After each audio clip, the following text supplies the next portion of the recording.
Good morning, stepsons. How are you today? Yeah, turn on the. Hope you had a great week.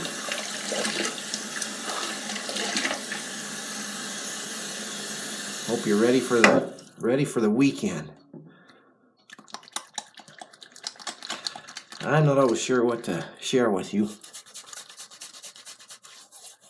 on these morning shave videos, but thought of a story. Not a story, but an experience I had when I was in junior high school.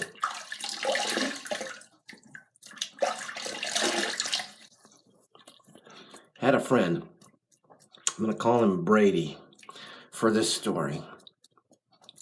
And Brady and I lived in the neighborhood together. He was down the street from me, and neither of us were what I would call cool kids. Neither of us were tough or particularly athletic, but we were friends. And there was a guy that, for whatever reason, started picking on my friend Brady.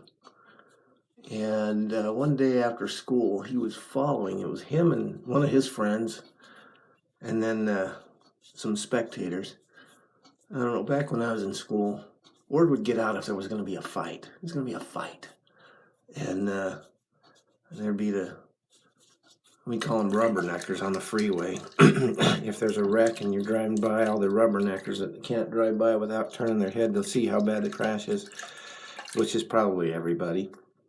But there's going to be a fight at school, and all the curious spectators want to come and watch. So there were a few people that were in the crowd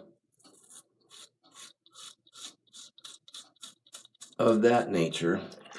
But this guy, this bully, as it were, I guess this guy that decided to pick on my friend and was trying to start a fight with my friend Brady.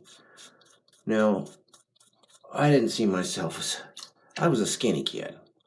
I wasn't athletic. I wasn't tough. And like I said, neither was my friend. But I don't want to leave him. So we're walking down the hall after school. Most of the kids are gone. And this guy is following him with one of his sidekicks that's, egging him on, so to speak. And he's trying to pick the fight. He says, "Come on, hit me." He was trying to get my friend, who I'm calling Brady, to throw the first punch so that he'd be okay to dig into him, as it were. And my friend, Brady, just kept saying, "I'm not going to fight you. I'm not going to fight you." And they ended up, after we'd walked down the hallway, just looking at each other, staring at each other. And the one guy hoping Brady would throw the first punch, I guess, as a means to justify his fighting him. And I don't even know why. I think you make up reasons then, and you decide you want to prove a point. Ah, dang. That's what you do when you cut yourself shaving. I got one spot there that tends to stick out once in a while. Anyway, maybe it's appropriate for the story. Because finally, this kid, after Brady kept saying, I don't want to fight you. I'm not going to fight you. He finally took the first punch and took a swing at him. And that's connected, I think, on his jaw. And he said, "I'm not going to fight you," and got a little bit emotional. And then we left. Now, I don't know what the point of the story is. Hang on. Gotta get some Kleenex. Or toilet paper. I think he actually got a little bit of blood out of his lip on the one punch that the guy picking the fight with threw at him. And I don't know if you guys go through any of that stuff, especially these days when coronavirus, you may not even be going to school anymore, so you don't have to worry about that. There's probably more online bullying or stuff like that. Here's how you deal with nicks when you shave too, by the way. Put a little piece of toilet paper on there till the blood dries. Gosh dang. And then you peel it off and try to do that without starting it bleeding again. Little shaving lesson.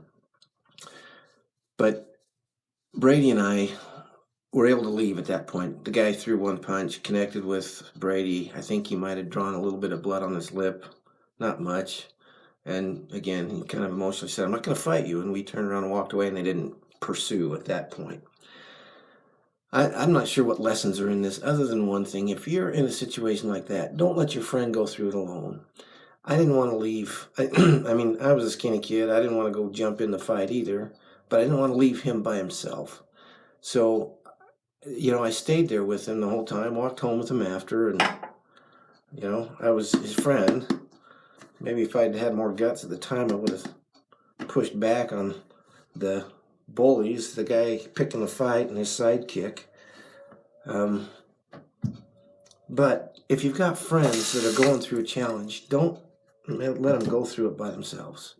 Make sure you're there with them. Stick with them, even if you are not comfortable.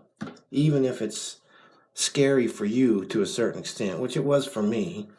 And, if I could go back in time, what would I do differently? I don't know. I'd probably be a little more vocal in pushing back against the guy trying to pick the fight. Maybe try to solve it with discussion as opposed to, hey, you don't need to throw punches. But back in those days, it's more hormones than logic going on, I think. But any event, if you got friends going through challenges, don't let them go through it by themselves. All right, you stick with them, help them know you're there. Even if you can't solve their problem for them, at least you can be with them so they don't have to go through it by themselves. So, hope that helps. A little longer rambling, I apologize, but hope you have a great weekend this weekend. Always remember, I'm thinking about you, Johnny. I want you guys to know that I care about you, I love you, and I want you to know that you can succeed even though your dad's not in your daily life. If you got any questions, post them in the comments. I'll take a look at those and try to address those in future videos. All right, see you on the next one.